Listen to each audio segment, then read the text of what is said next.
அமெரிக்காவின் மிரட்டல் காரணமாக இந்தியா எடுத்துள்ள முடிவு ரஷ்யாவுக்கு பெரும் பின்னடைவாக அமைந்துள்ளது குறித்து இந்த காணொளியில் பார்க்கலாம்.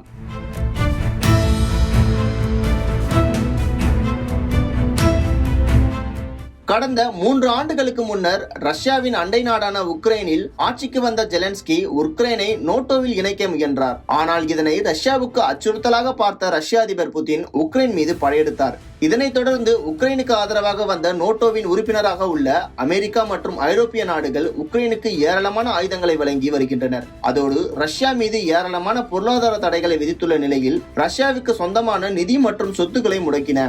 ரஷ்யாவின் வருவாயில் கச்சா எண்ணெய் மற்றும் எரிவாயு விற்பனையே பிரதானமாக இருந்த நிலையில் அவற்றின் இறக்குமதியை ஐரோப்பிய நாடுகள் நிறுத்தின. இதன் காரணமாக ரஷ்யாவின் பொருளாதாரம் கடுமையாக பாதிக்கப்பட்ட நிலையில் சந்தை விலையை விட குறைவாக விலைக்கு பிற நாடுகளுக்கு கச்சா எண்ணெயை விற்க ரஷ்யா முன்வந்தது. அதனைத் தொடர்ந்து இந்தியா மற்றும் சீனா ஆகிய நாடுகள் இந்த சலுகையை பயன்படுத்தி ரஷ்யாவிலிருந்து அதிக அளவில் கச்சா எண்ணெயை இறக்குமதி செய்தன. இதன் காரணமாக ரஷ்யாவின் வருவாய் அதிகரித்ததோடு உக்ரைன் போரை தொடர்ந்து முன்னெடுத்து செல்ல ரஷ்யாவுக்கு இது உதவியாக இருந்தது.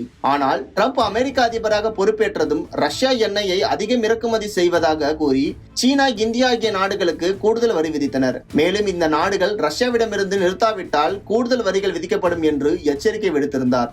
அமெரிக்காவின் இந்த எச்சரிக்கையை தொடர்ந்து ரஷ்யா எண்ணெய் இறக்குமதியை இந்தியா நிறுவனங்கள் குறைக்க தொடங்கின.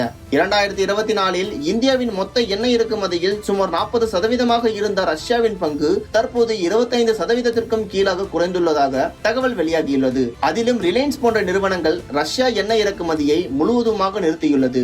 இதன் காரணமாக ரஷ்யாவின் கச்சா எண்ணெய் இறக்குமதி ஜனவரி மாதத்தில் மட்டும் 45% குறைந்துள்ளதாக ப்ளூம்பெர்க் நிறுவனம் செய்தி வெளியிட்டுள்ளது. ரஷ்யாவின் இந்த நிலை தொடர்ந்தால் அந்த நாட்டின் உக்ரைன் போரை முன்னெடுத்து செல்வதில் சிக்கல்களை ஏற்படுத்தும் என்று அதில் குறிப்பிட்டுள்ளது.